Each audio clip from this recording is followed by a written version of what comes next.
Hello, everybody. So a pleasure to be back here, actually, and interesting panel ahead. Let me introduce our, actually, let you guys introduce yourselves. So Lisa is, I'm going to just forget your last name. So Gilman. Lisa Gilman, let me just say, is a fellow at the Wilson Center, but her most importantly, she is a professor of folkloric studies and English here at George Mason University in the English department. But she also was selected as a fellow with incredibly prestigious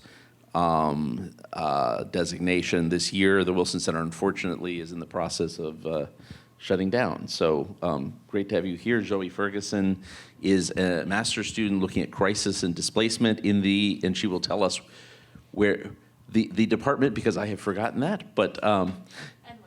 At NYU. Oh, at NYU. Okay. Okay. You're at New York University. Wonderful. Okay, great. But why don't you guys introduce yourselves, and then we'll start from there. And start by introducing, and then maybe tell us a little bit about. We're going to dive into displacement and crisis issues in much more depth. So why don't you dive in? Start with Lisa. We'll each introduce ourselves and then talk. And then talk. Yeah. So thank you, Dr. Wells, for having me, and it's great to be here. This is such an important topic. Is the mic working? No. But this one is. So. I'll pass on to you. I've heard if you turn mics on, they work better. I also think these chairs are made for much taller people, so if I start sinking in, let me know. So thank you so much, Dr. Wells, for having me, and it's an honor to be here, and this is just such an important conversation at this particular time. So yes, I'm Lisa Gilman. I'm a professor of folklore at George Mason University, currently a fellow in the Refugee and Forced Displacement Initiative at the Wilson Center that is pretty much being dissolved and is no longer as we speak, which is incredibly, really, really unfortunate. It was our current president issued an executive order to basically dismantle the center to its minimum, what's required minimally in the law. So we've, in the last few weeks, just watched, very quickly, just watched the institute be dismantled. And what else about me? Oh yeah, I'm also in September I'll be the director of the Institute of Immigration Research here at George Mason. And I am here because I'm working on a global project with displaced people in different locations around the world. And my approach as a folklorist is to look at the cultural dimension. So your question, I was like, I got that one. I think a lot about culture and arts, and my project is using arts as a way to humanize people that are displaced and recognize the importance of arts and culture for all people, and especially when you're displaced, is particularly important. And also, very importantly, to tell positive stories. So to share stories of how people who are displaced are agents, are active people who are intelligent, they have skills, they're creative, and they're doing things as they're moving along, whether it's temporary or permanently, to contribute positively for themselves, for their communities, for host countries. And I use arts and culture as the mechanism for doing that research and telling some of those stories. You have your own mic. Hi, I'm Zoey Ferguson. It's really great to be here. I actually was just drafting my speech on the plane back from the National Intercollegiate Figure Skating Competition, so I just want to say that this work feels so important and timely, and I'm just happy to be a part of the conversation. I was, yes. We got third. We got third in the nation. I'm a master's student about to graduate at NYU in the Interactive Telecommunications program. It's a very multidisciplinary background, but my primary training was as a biologist, studying the microbiome. And in general, in my life, I am extremely interested in how we evolve within our system and our ecosystem, and how we respond and adapt so that we don't just survive, but do even better for next time. So I'm also working to found a company specifically for victims of floods and hurricanes to reestablish their homes after they become unlivable in a way that is dignified using trauma-informed design. I'm also working on my thesis that's looking at different innovative ways of building, especially that can be self-assembled and let people take their situation a bit more into their own hands and develop a space that really feels restorative, not just for your physical safety, but also for your mental rest. Thank you. And with that, Lisa. All right, so I think what I'm going to share with you is some examples of displaced peoples. I'm going to focus on 2 locations, but I'm going to actually tell you a little bit about a third group as well. And this works perfectly well with Andrew's presentation this morning, because he was kind of talking about displaced people on the global scale, and he actually referenced some of the groups that I will be talking about. So I'll be kind of getting a little more granular and talking about the importance of recognizing that when we talk about the refugee crisis or displaced people, and we look at policy, and we look at rhetoric, and even how we think about people in our own communities, we tend to think about it in a singular way, like there are refugees, there are displaced people, it is a crisis in the singular, whereas in fact,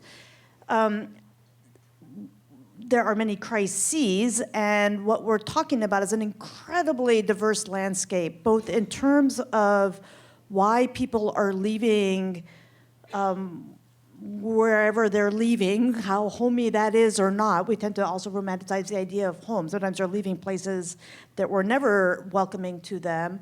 Kind of why people are leaving, where they're ending up, what their opportunities are, both legally, economically, socially, culturally, in the places they're going, and then what their future might be in terms of what they want or what's available to them differs greatly. And so part of what I'm trying to do in my project is to really nuance and complexify how people think about displaced people, because we can't have a one-size-fits-all policy or one-size-fits-all even thinking about people when in fact you have just an enormous variety of circumstances. And also, just to complexify things even more, even if you have a group of people, say you say Syrians in Turkey or any Venezuelans in the United States, every single individual has a very different circumstance, right? Whether it's their different age or different gender, they have different qualifications, their risks are different, their opportunities are different, what they like to do, what they can do, whether their health, their gender, like there's just so many things that really, just like anybody anywhere, but I think we tend to just lump people together and think about people in these very kind of very flat ways of that don't really account for the realities, which really need to be taken into account if we're going to do anything that actually meets anybody's needs. So I'm going to talk about Syrians in Turkey. I'm going to talk about a refugee camp in Malawi in southern Africa, and then I'm going to talk very briefly about Uyghurs in France. So 3 extremely different situations, all of people who are displaced. And just to echo something that Andrew said, the word refugee, I'm going to use the word refugee, but that word, there's a legal definition. I use it more as people who are seeking refuge somewhere else because they can't be where they are. So we're not talking about any kind of legalistic thing. I'm just talking about it in a very general sense. So I'm going to begin with Syrians in Turkey. So just to give you a quick overview, many of you probably know this, but the majority of Syrians who basically the civil war that started in 2011 in Syria forced a lot of people out of the country. Turkey, as a neighboring country, agreed to let people come in under what they called temporary protective status, which is a status that is not a refugee status. It's just, hey, you're in danger, we'll let you in, and understanding that it's temporary. When things are better, you're going to go back. And the European Union was very concerned about having a huge influx of Syrians. They did not want Syrians coming in by the millions, so they paid Turkey a whole lot of money. I'm making this really rough and whatever, but basically, Turkey was incentivized to accept Syrians and also to keep them there, so to make it very difficult for them to leave the country. So you have about, again, 4 million people coming in, not as refugees, which means that there's no services provided. So it's not like they come in, there were some refugee camps. So some people came in and lived in refugee camps, but the majority did not go to refugee camps. They were allowed to live in the country, but again, not as refugees. So they're not given like, it's not the take care of where we're gonna give you food and a place to live and all of that. It's basically they allowed them to come in, and they didn't want them all congregated in Istanbul or in the big cities, so they kind of distributed them around the country, and each family was given, or a person was given kind of a place where they were allowed to be. So it's a city, but with kind of the larger like province, not province, it was kind of this area around the cities they could live in. So they're kind of put around the country, and then within where they were living, they had free mobility. So they could live wherever they could find housing, they could send their kids to school, they could access medical care. Working was a little harder. Most of them were not given work permits. Some eventually could apply for residency, and then residents could apply for work permits. So some were able to get work permits. At the beginning, a whole lot of NGOs were formed. A lot of those, funded through the EU money. There was just kind of a global recognition of that there was this huge crisis. So the NGOs provided services, some education, language training, right? Because a lot of them speak Arabic, and to be in Turkey, they have to be able to speak Turkish. Kids have to speak Turkish. So there were some resources that served and helped people, but not enough. So a lot of people were kind of living in poverty or scrounging for work. There's a whole kind of underground network where Arabic speakers are hiring other Arabic speakers like Syrians to work, and doing it under the table, which means that they don't have to pay them the same salaries, they don't have the same kind of protections that if you're working legally. There was also, as time went on, like laws that the Turkish government put into place that had say there's the limited where they could live. So if you have affordable rentals, like a building a property that had a lot of apartments in it, only a certain percentage could be foreigners. So it made it really hard for Syrians to find housing, because the places that they could afford to pay the rent, there would be the maximum number of foreigners would already be in those places, and then it became difficult for them to find places. So there was a lot, like on the one hand, they could live freely in the country, but on the other hand, they couldn't leave the cities that they were in, and there was just kind of a lot of limits in terms of, not in terms of education, but in terms of work and in terms of mobility across the country. The mobility also, I do work with in the arts, so I would do a lot of work with musicians, and one of the issues was that you might be, as a musician, be in a city where there's really not a music scene, and you can get gigs in Istanbul, but you can't legally go to Istanbul. If you're caught in Istanbul, then you can get arrested and potentially deported if you're outside of your city. So, or if you're you could get a permit to get an education elsewhere, but your parents couldn't come and visit you because they have to be in their city, or there's just a lot of restrictions. And then the other thing that was really happening a lot is, Andrew briefly alluded to it, is that there's so many of them, and the different political parties were using them for their political agendas. So there's a lot of Syrians are more religious. So Turkey is kind of a secular, or has been a secular Muslim country. So a lot of people are Muslims, but the state is secular. But the current government is trying to kind of create more of a religious, like really emphasize religion, both in government and across the society. So you have these 4 million people, many of whom are more religious than Turkish people, so they're kind of using them for their religious agenda, which creates a lot of conflict with the more secular-oriented kind of people on that's kind of tied with politics.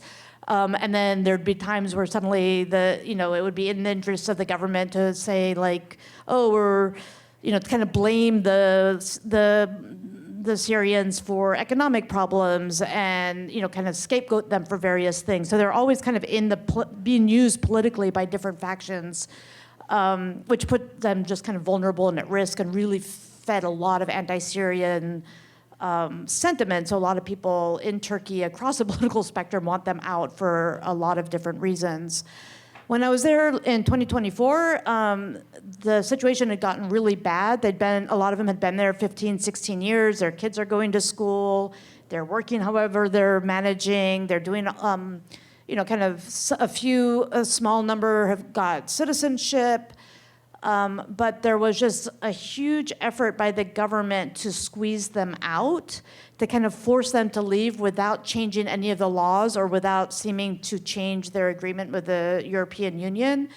So they were just doing things like they would just do sweeps across the country where they're checking everybody's ID and trying to find people who are not in the cities that they're supposed to be in. And if they weren't, then they were deporting them to the quote unquote protective zone, which is this area that's controlled by Turkey, that's within Syria, and the situation there was very bad. So if you're sent there, that's not a good thing.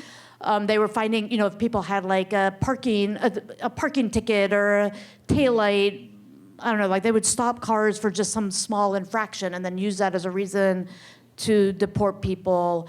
They're just creating this incredible climate of fear. And they were also, their residency permits had been renewable every year, and then they said, okay, they're only renewable for 6 months, and then they told people they renewed them, but they said this was the last time.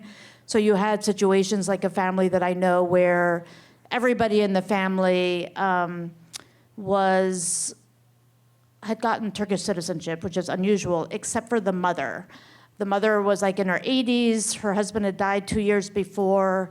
I don't know why I'm saying this in the past tense. This is in the present tense. And all of her children and grandchildren were Turkish citizens, so they could be in Turkey. But she was on a residency permit, which was set to expire. And so the family's like, what do we do? We're not going to send our 80-year-old mother back to Syria, where there's nothing for her to do there, while her whole family is here. But you had just a lot of situations like that. It was just everybody was terrified. Businesses were being shut. Syrian-owned businesses and nonprofits were just being shut down. I have a lot of particular stories about that. So it was just like they were just trying to squeeze everybody out, just make it unbearable so they couldn't live in Turkey, so they would leave. So people were like trying to they were sneaking into the EU. I mean, it was kind of fueling a kind of criminalization where people were like, we don't know where to go. We're going to figure out where to go. And that's not going to necessarily mean through legal channels, because there are no legal channels. We can't go back to Syria because we don't want to die. So what are we going to do? So that was happening when I was there in 2024, and it was just getting worse and worse. And then on December 8th, we had this kind of sudden fall of the Assad regime. And so it was really interesting because as soon as that happened, Turkey's response to having these 4 million Syrians that kind of changed overnight. So a lot of people I know said that Turkish people were coming up to them and apologizing because like all the footage went out about the prisons and how terrible, like that you were seeing visuals of some of the atrocities and kind of what the situation really was in Syria. And people were like, I'm so sorry, we were being really, we didn't want you here, and we were being really kind of cruel to you, but actually now we realize how bad things were and why you couldn't be there. And then also I think there was a fear that if, like these people that had property where they're renting out to all these Syrians, it's like, oh, if they all go home, we don't have people to live in our buildings. There's actually they were contributing a lot economically, so there's this fear of what would happen if they would leave. And so there was kind of, from what I'm understanding, and I haven't been back, but just in talking to the people that I know, they felt this huge shift where Turkish people were suddenly a lot more welcoming of them, and a lot of the pressure kind of went away. And the government, has allowed them to continue living there, hasn't changed their policy. I think there was some fear that they would just say, okay, everybody go home now. And then you have this really interesting situation, which is, everybody wants, I feel like a lot of the rhetoric, like what Andrew was talking about earlier, is like, okay, you have these displaced people, why don't they just go home? So the question now is, why don't all the Syrians just go home? It's been a relatively small number that have gone back.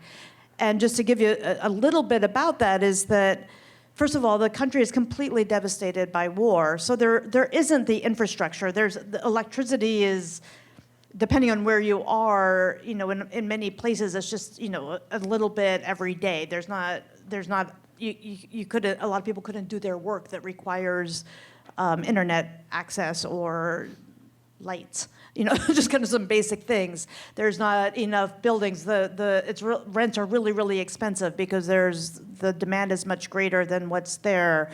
There's not employment opportunities, right? Because there's some, but there's not a lot. Even the economy has crashed. So the currency is not worth a lot.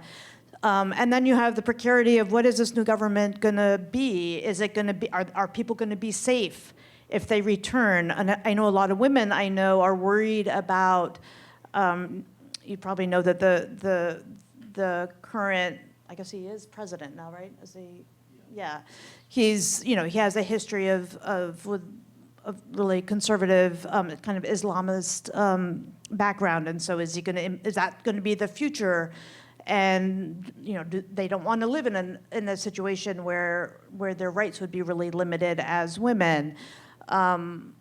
So there's just like a lot of unknowns, and then you also have a lot of people that their children are in school. I know people are in PhD programs, people that have started businesses. They have lives, and if they were to leave and go back to Syria, the way they put it to me is like they would be displaced once again. They would be back to zero and starting all over again. So many people, I've heard Turkish people and people around the world say, well, don't they want to go back and rebuild their country? And the answer is yes. Like they do. A lot of them are really, really, devastated by what happened, and they want to go back and rebuild their country, but it's not clear how to do that or what that means for them personally, right? It's very romantic to say, yes, leave everything and go and invest in this beautiful place that you love. But that's not how most of us experience country, right? I mean, most of us are like, how are we going to feed our children? Are our children going to have a future? Where am I going to live? Am I going to be able to buy blankets? These basic things. So I think that everybody's kind of watching, like, who's going back, who's not. A lot of Syrians that I know know people in Syria and are sending money and contributing to rebuilding from the outside, kind of waiting to see what would happen. And then just one more thing about that is that for the Syrians in Turkey who are there under temporary protective status, which is a huge number, many of them, when I was talking, the last time I saw many of them, as I said, was in the last summer. Many of them, I always ask, like, do you want to go home? Do you think you ever will go home? And people would be like, I don't know. And then they would get really teary-eyed. It's like, I don't know if I'm ever going to see, my homeland again. I don't know if I'm going to see my grandmother's house again. I don't know if I'll ever go. And so now I'm asking, like, well, are you going to go check it out? And they're like, well, we can't. Because if you're under temporary protective status and you leave the country, you give up your temporary protective status. So they can't just go and visit and kind of from the security of their stable lives, and the degree of stability varies, because if they go, they can't come back to that. So deciding to go to Syria, you can't just go check it out and see, can I actually create a life for myself? Or even just, can I go see my grandmother? Or can I go just walk? People like and some of you, I'm sure, have experienced displacement, that, just kind of the, will I ever walk in my city? Like just the intense emotion tied to that. And now they can. And the joy at that thought is huge. But then on the other hand, it's like, they can't really. So, and I'm really interested to see how this is going to unfold and follow up with this research. So that's one situation. And I'll try to make the next two a little briefer. So the other situation that I'm going to tell you about is a refugee camp in Malawi. So Malawi is a very small country in southern Africa. It's a very poor country. It's mineral poor. There's a lot of poverty. And it has a refugee camp called the Zaleka refugee camp that was created in the early 1990s when there was a civil war in neighboring Mozambique. And it was created to house about 10,000 people. That war ended. Mozambique people went back to Mozambique for the most part. But the refugee camp has continued, and it's been a place where people have come from different conflicts in the region. So it currently houses around over 50,000 people. So camp built for 10,000 people. You can imagine what it looks like when there's over 50,000 people. Most of them the largest number come from the Democratic Republic of Congo. And then the next two groups come from Burundi and Rwanda. And many of the ones from Burundi and Rwanda they left their country in the genocides in the early 1990s. So we're talking about protracted refugee situation, 30 plus years. So people, or around 30 would be the top, not plus. A lot of people have married, had children in the camp. So you have an enormous number of children born in these refugee camps, and they're born stateless because they don't have the nationality of their parents. I mean, they could go back to Rwanda and go through some really rigorous process to try to get nationality, but they wouldn't go back to Rwanda because it's not safe. So they're born in these refugee camps, and Malawi does not grant citizenship to refugees. There's like no pathway to citizenship. So you have an enormous number of young people, some of whom came when they were young, and some were born in the camps. Within the camps, they have access to school, to medical care, and they can have businesses that are within the camp, but they're not allowed to legally work in the country. They're not supposed to leave the camp for more than 24 hours, and there's no pathway to citizenship. So you're talking about, think about 30 years of your life living in a camp where you have the opportunity to have a life. You have a life, but you are so restricted that you can't work. I know people, because they have access to education, I know people who have gotten college degrees, but then they can't get a job. So it's kind of, these would be the category of people that would really benefit from some of the kind of programs that Andrew's talking about. But you have an enormous, on the one hand, the camp is it's not your vision of an African refugee camp that a lot of people have an image of like tents and starving people crying all the time. It's not like that. It's a thriving city. It's a small city. There's businesses, there's bars, there's restaurants, there's tailors, there's really stylish people, much more stylish than me. There's a lot going on. There's a lot of initiative by refugees to create entrepreneurial activities for economic activities. There's a lot of cultural activities. There's a lot of faith-based institutions run by residents of the camps for themselves. Enormous amount of initiative and agency, a lot of skill, a lot of talent, a lot of people who are qualified, who come as doctors, who come as educators, especially from the Democratic Republic of Congo, and they come and they can't work, so they're kind of just spinning their wheels and trying to do what they can do. So very different from the Syrian situation in that they're restricted to having to live in this very kind of bounded geographical space. Another really big thing is they don't have access to land for farming. There's a little bit of land, but with 50,000 people. And then the host country, there's a lot of bitterness and anti-refugee sentiment, which comes from xenophobia, comes from a lot of rhetoric that's put out by the government, but you can also understand it's a very poor country, and there's a lot of resentment that the refugees, while they don't understand a lot about their circumstance, but the fact that they are given it's being cut off dramatically since the cut in U.S. foreign aid, but they were given, when I was there last summer, it keeps changing, but every individual was given something like $8 a month, which is almost no money. So a household that had 6 or 7 people, though, that would be, they would get like $40, $45. They'd buy a bag of maize. At least a bag of maize would give them kind of a base stable food for for the month, and then they kind of have other ways of making little bits of money here and there. Well, Malawians that are suffering from poverty, they don't get a bag of maize. So you can see why there might be resentment about that. There's a lot of non-governmental organizations that come in and provide different educational opportunities or leadership training or IT training or different kinds of training for refugees, because it's money that's targeted for refugees. And a lot of that ends up, actually, they make it available to people in the local population as well, but still it's coming through the refugee channel, so that a lot of people are like, well, why are they getting money and resources that we're not, when we're also suffering? And who are these people anyway? Why are they here? Why don't they go back home? But what a lot of the local population doesn't understand is that the refugees can't work and they don't have access to land.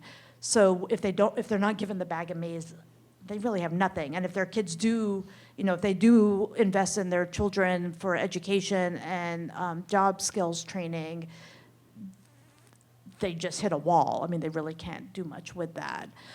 So though there is a very small percentage of people from the camp that get resettled every year, and the US has been one of the places that they get resettled. There's an education resettlement program through Canada, which is one of these innovative programs where it's very selective, but you can apply, and if you get accepted, and then you get accepted into a university.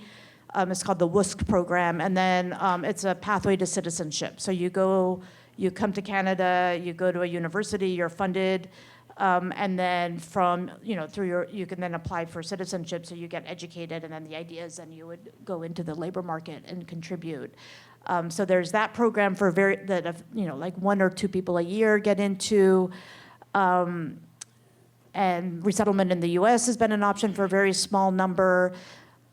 This has been really excruciatingly sad for me, but people I know that were, literally had their suitcases and medical records already and were literally ready to come to the United States were told very, very suddenly after Trump's inauguration that they were not coming to the United States after all, and now they just don't know, they're just stuck. And so the enormous amount of hopelessness and depression. I also know some people that were resettled in the United States in the past year, one the week before the inauguration, and the resources to support them have been cut off, and now we're seeing the threat that asylum seekers' opportunities to apply for green cards may be cut off, and so I deal with it. Kind of, you look at it. I feel like I have this kind of the social sciencey big picture. I have I'm worried about Nellie. I'm worried about Francois. I have this very personal relationship with these issues. So the third situation I'll tell you about, and this one is very short, is Uyghurs in France, and that is the integrative model that Andrew was talking about, where it's just a much more positive story overall. Okay, the situation for Uyghurs in, they don't like to say it's in China, but I'm going to just use that language right now, is absolutely horrendous. It's genocide. It's terrible. The few people that get out continue to suffer tremendously because many of them can't communicate with the people back home, because just communicating can put their family members in danger. They can be put in re-education camps and prisons. So their experience as displaced people is really traumatic because of what's going on back home. But in France, basically, when a Uyghur person comes to the border and says, hey, I want asylum, France says, yes, we recognize that there's genocide happening to your people. We welcome you. France is very generous. They give a lot of resources for education, they give housing. I mean, it's all subpar, and they complain, but in comparison to what you see in other places, it's really kind of very generous. They can get work permits, and then they have a pathway towards citizenship. So it's it takes several years. There's all the steps that happen. They can live anywhere. They can't leave France until they get to a permanent residence, and then they can travel within the EU, and then eventually they can travel internationally. They're citizens, so it's their rights as and mobility are restricted at first, but not nearly to the extent of either the Syrians or people in Malawi. And what you see is that, you know, they're not a problem. You know, it's like they figure out how to get jobs, they employ each other, they start businesses, they get education, they start nonprofits, they're doing a lot for other immigrants and refugees. And so I just wanted to offer that as kind of the third example. It's a much smaller population, so it's easier for the country to do that. There's only about it's like tiny, it's like 1,000 people in Paris, and some outside, but a very different model. So I think I was asked to just kind of give a situation in some different countries' circumstances, so I will stop there. Thank you, Lisa. That was great, and really good to bring it down to actual real world experience. Zoey, we're going to go to you. Graduate student, figure skater, and entrepreneur. Tell us about crisis response. Thank you, Andrew. And thank you, Lisa, for really getting into the details as well. I think similarly, I also want to tell a story, and I want to focus on one person specifically. Like I've said, I'm not an expert in forced migration. I am the daughter of the state refugee coordinator of Alaska, and growing up there and being born in Samoa and being outdoors all the time, I found myself actually working on farms throughout my life and being really, really sensitive to the rural perspective, especially agricultural. And also, having worked in science, what I've found is there is so little communication that I see from the perspective of people whose daily life is in the land towards people in the industry. And yet we are always trying to make things to help those people. From my perspective, people whose daily life is outdoors and with the land are the canaries in our climate coal mine. And their stories are those that I've sought out. So in January of this year, I flew down to Asheville, North Carolina, to talk with victims from Hurricane Helene. It was about 3 months after it had happened, and just going around, there was still so much devastation, but it was pockets. So you would go to one neighborhood and it would be totally fine, and another neighborhood would be completely destroyed. And the worst hit areas, not surprisingly, were the lower income, the mobile homes, the trailer parks. There were stories of whole mobile homes floating down the valleys, people riding on top of their floating mobile homes. And I think that the reason I want to tell this story is because it's not about necessarily migration, but beyond the question of the physical land that someone's in, everything else about what people need to find a home applies. So while I was there, I was introduced to a woman, Delia Bailey. Delia Bailey has lived her entire life in Black Mountain, North Carolina. That's about 20 minutes from Asheville. Asheville's already not very big, but Black Mountain's much smaller and mostly mobile homes. It's also pretty sort of rocky, hilly, very prone to mudslides. And when Helene came through, it completely devastated the area. And it still, at that time, 3 months later, was a mess.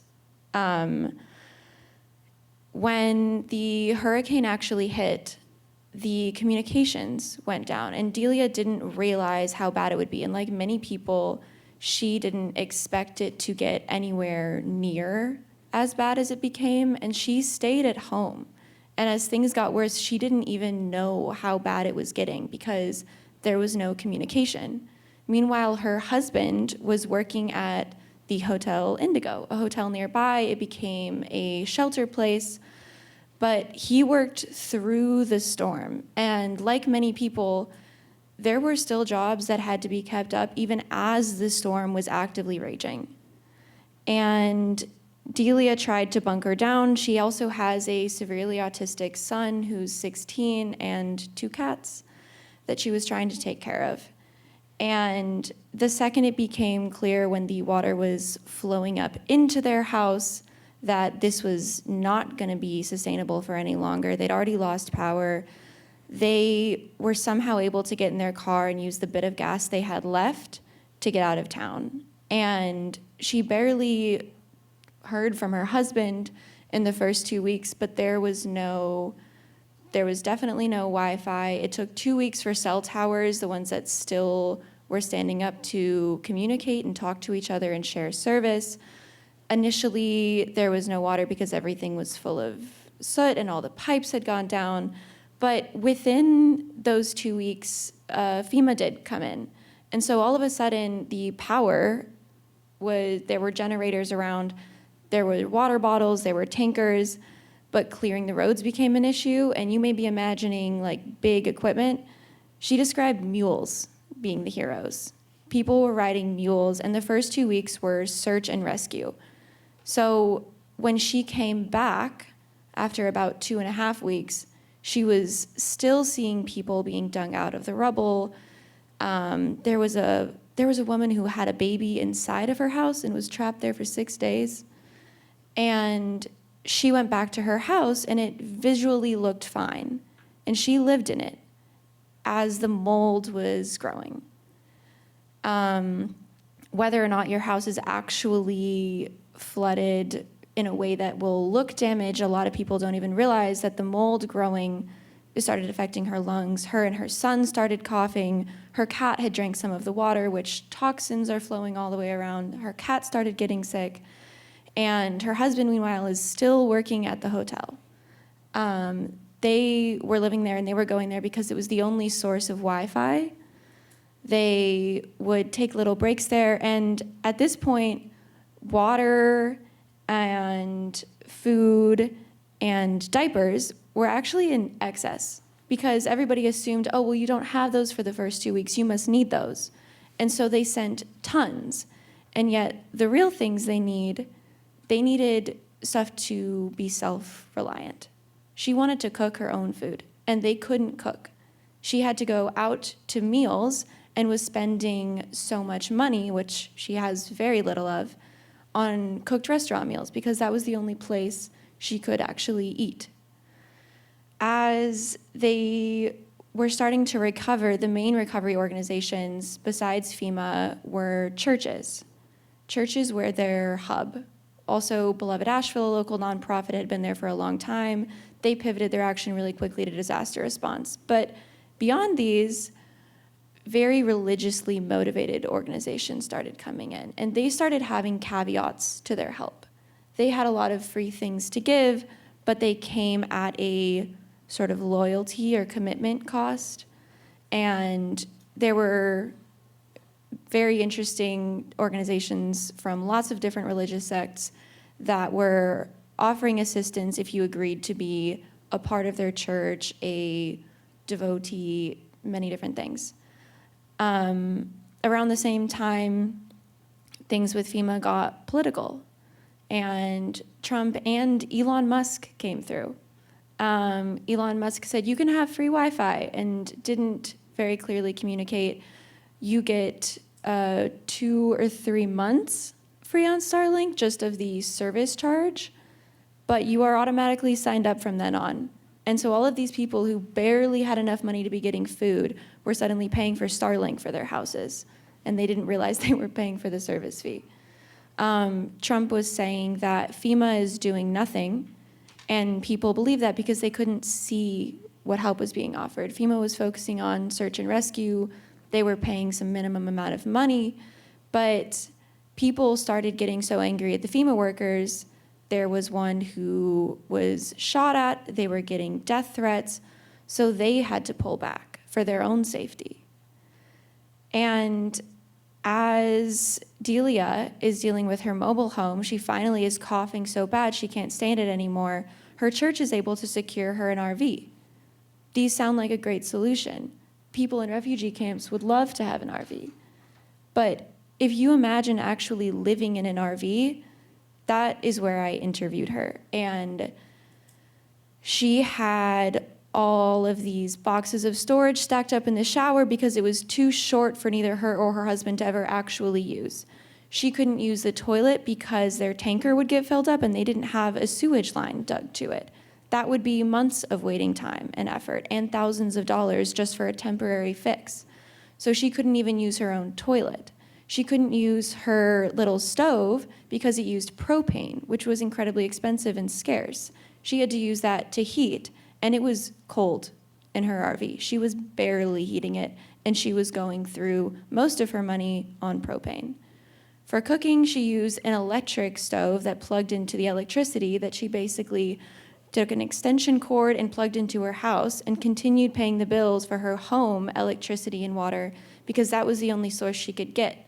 But she couldn't even really use most of that. It was just so it didn't freeze. She had to build an outside little area for her pantry and for cooking and for all of the other items from her home because you barely have place to put even a week's worth of clothes in an RV. Imagine all of your home belongings. Where do they go? She also has a 16-year-old autistic son. There's one bed.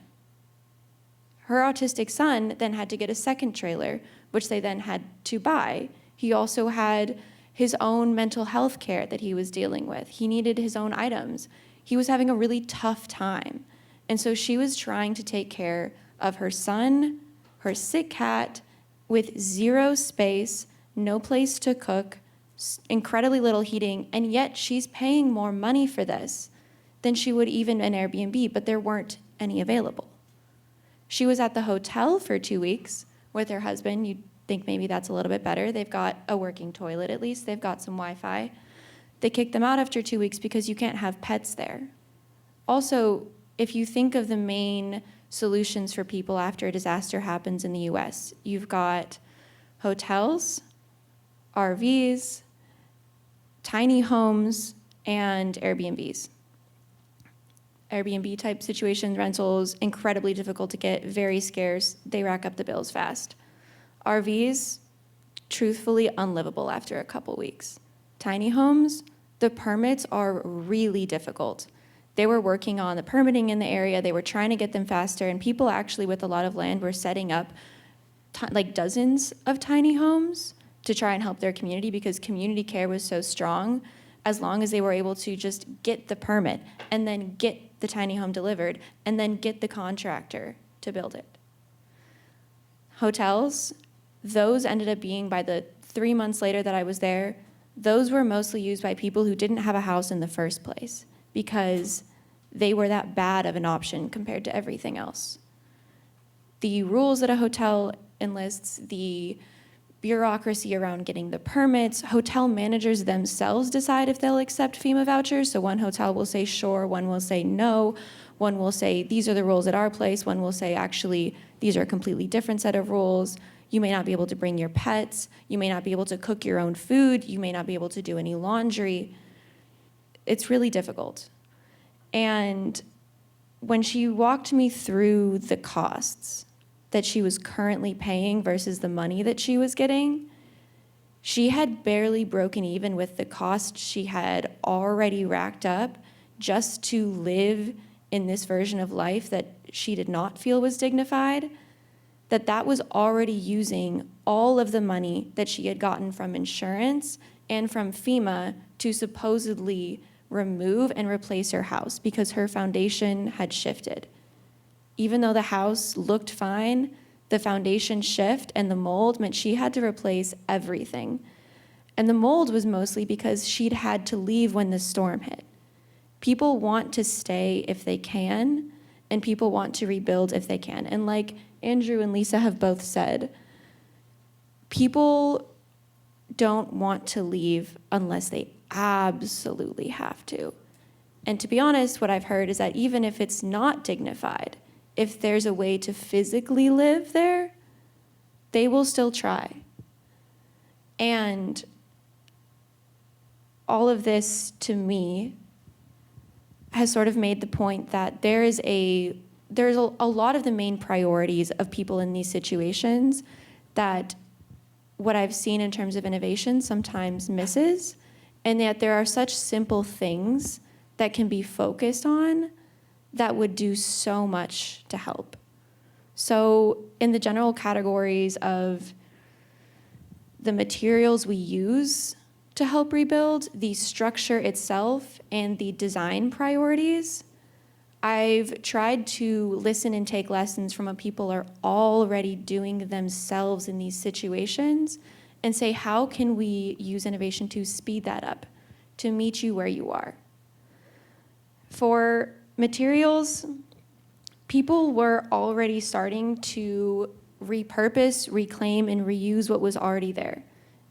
There's sanitation issues, you need a portable chainmail, but I've been recently connected with a company who makes a building material that is lightweight, easily transportable, and inert. It literally wouldn't grow mold. Also fire resistant. It wouldn't be catching on fire in the LA fires. So we can be meeting them there in terms of what they need. They don't need it to be fancy. They don't need it to be hinged in a way that will set up in 4 seconds. But the other thing they do need is they need to be able to help set it up on their own. They don't need to wait for a contractor. They want to be able to do this because that's what people are already doing. I met dozens of people there who are already building their own homes. And if we can help empower them to be self-reliant, they will do so. And by evolving and being more resilient, we don't have to be doing everything. We're just doing that one step from 0 to 1 that lets people stand on their own 2 feet and be a little stronger for when the next one hits. Thank you. Thank you, Zoe. We have about 15 minutes, so we were going to open it up to the group here. Questions, comments, thoughts? And gentlemen here, and then we'll go to Dr. Wells.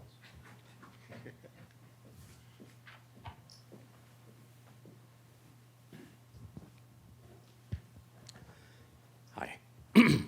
My name is Frederick Ruiz-Ramon. As I was listening to these stories, I was trying to find what are the common threads across them. And it seems to me what I'm hearing is, although the consequences of displacement, whether it's from a natural disaster or whether it's from a human-made disaster of some kind, is really dependent on a number of things. First of all, where people go, i.e. what are their options as to where they can migrate to, even if it's temporary. And secondly, what opportunities they have once they get there. And that was where the commonality was between the two of you. What can people do once they get somewhere? But what I didn't hear about, although I did in the story on Turkey, was how do you change policies that permit these sorts of things from being less worse before you have the crisis? Because what I'm hearing is you have these crises, and then suddenly governments, whether they're local governments or national governments, are confronted with a series of policies that they have to change, and that's very difficult to do. It's very difficult to do politically, and it's particularly difficult to do in the short term. So I'm wondering if you have any lessons learned in terms of policies that can be changed in advance that permit the flexibility to help people have the resilience that you're both advocating they should have. And I'll speak specifically to the last one. It's interesting. I've also been looking at the consequences of the fires in LA. In my particular case, because I've become involved working with what are called compressed earth blocks. And in my own business, I'll be building my facilities out of compressed earth blocks. In particular, because they're less expensive to start with.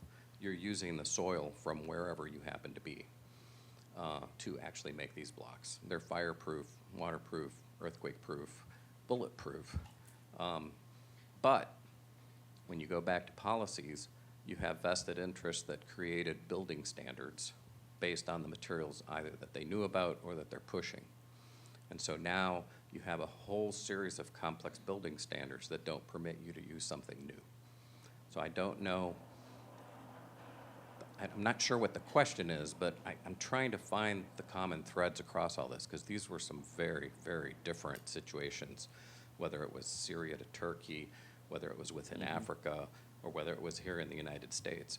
So I don't know if that might open up a little bit for conversation and discussion, but I'm trying to find that link between hearing all this and then figuring out what can be done, especially in advance, to prevent the worst of it from happening. Yeah. Let's take a few more questions, comments from the audience. So Lynn.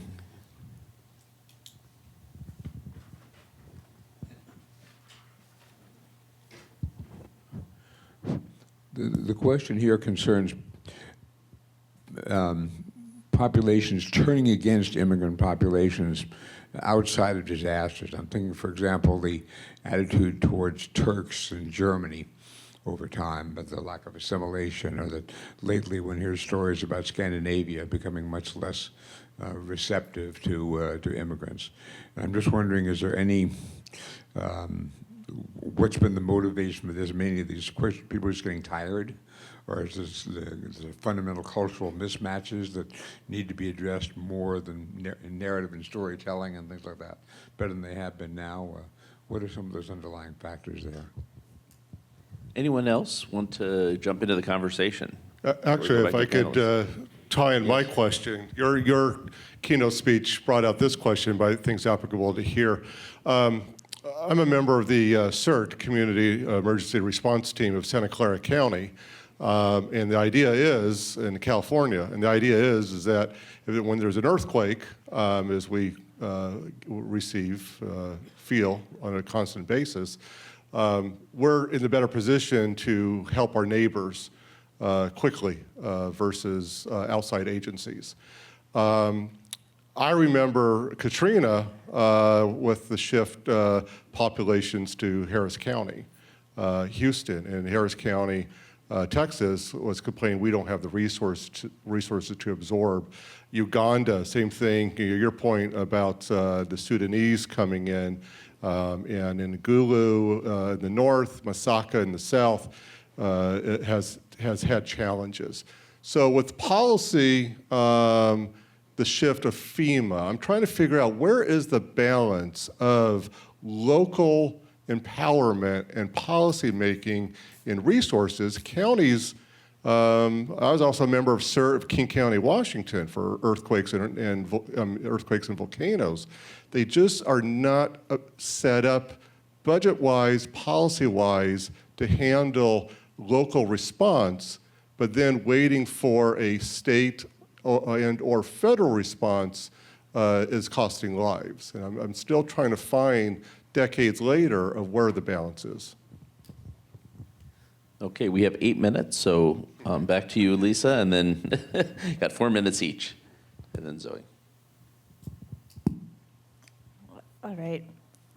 This was like the $10 million questions. I mean, I think it's hard. This one-size-fits-all thing doesn't work, right? Which is kind of one of the big points of what I was trying to get across. I think that the community-based approach and the grassroots-based approach is really important, and it ties into the misconceptions and the kind of the negative attitudes. And I think that this kind of global, like the rhetoric and the ideas are they're like global and they're local, and they all have to do with kind of like with refugees and the forced displacement. So I'm not talking about, but it goes with like people who are displaced for climate reasons as well. But it's just kind of like, there's a problem, people are coming here, right? And if you kind of switch the narrative to saying like, there's a problem, we need to take care of it because we need to take care of one another.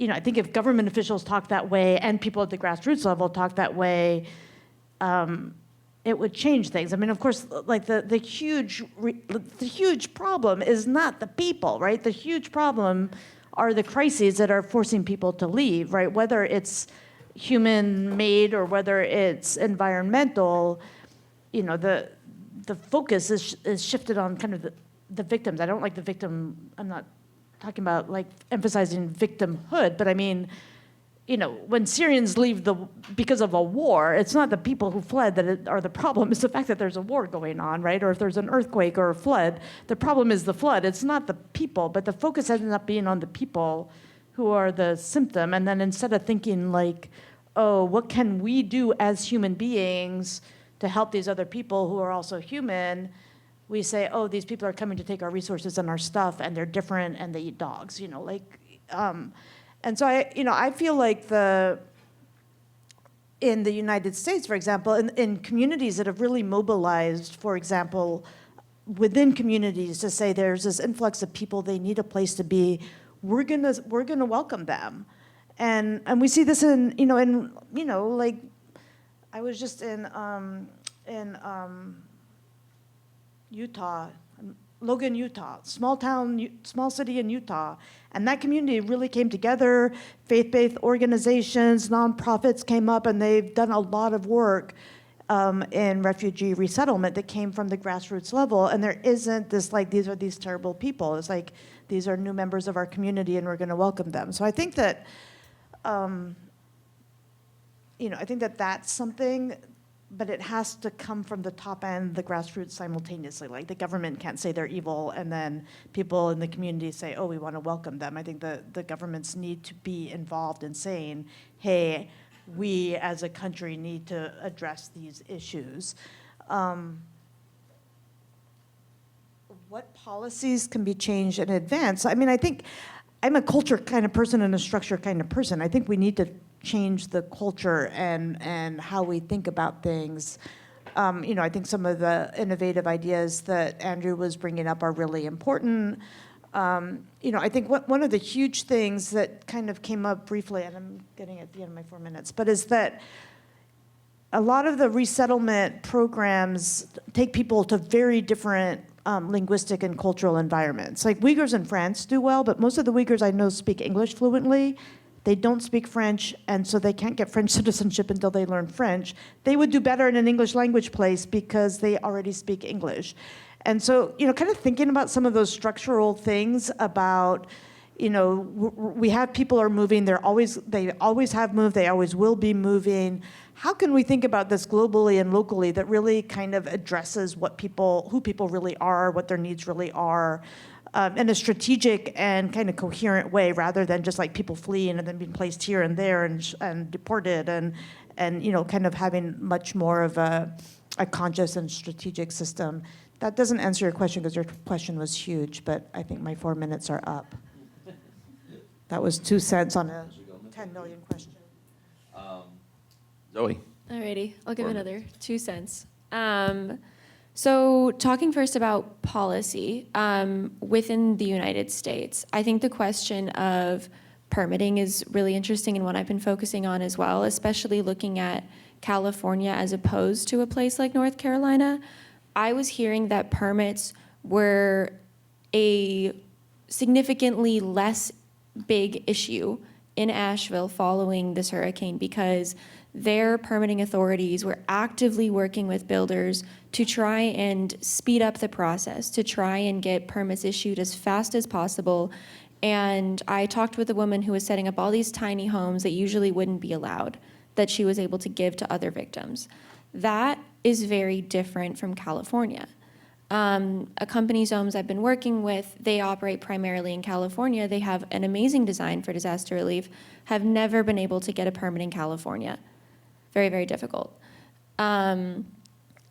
It's very state by state and even some places county by county, but the flexibility and the dropping back down into why you actually have that rule in building code is where it seems like there's room to work with permitting authorities.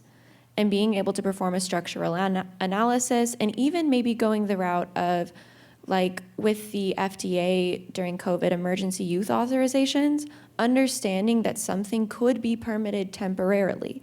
It could have a time scale on it that's fit for transient housing after a disaster, rather than the very temporary 6 months or less permits that we currently have, something that's 2 years or less. Something that maybe could last one more season, but maybe not further than that. That would be a very appropriate place that I haven't necessarily seen much movement, but in terms of expediting permits, there are places that are in response to disasters, and that is hugely beneficial to the area.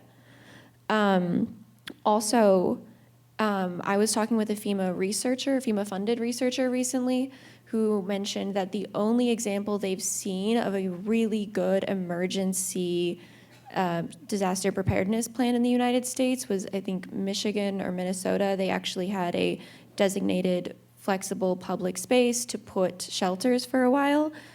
She was actually saying how surprised she was that there are no other examples she knows of that have that designated. The pre-designation of the physical land on which to put transient shelters would mean that people don't have to go so far away from the local area, always be just relying on family and friends that they may know.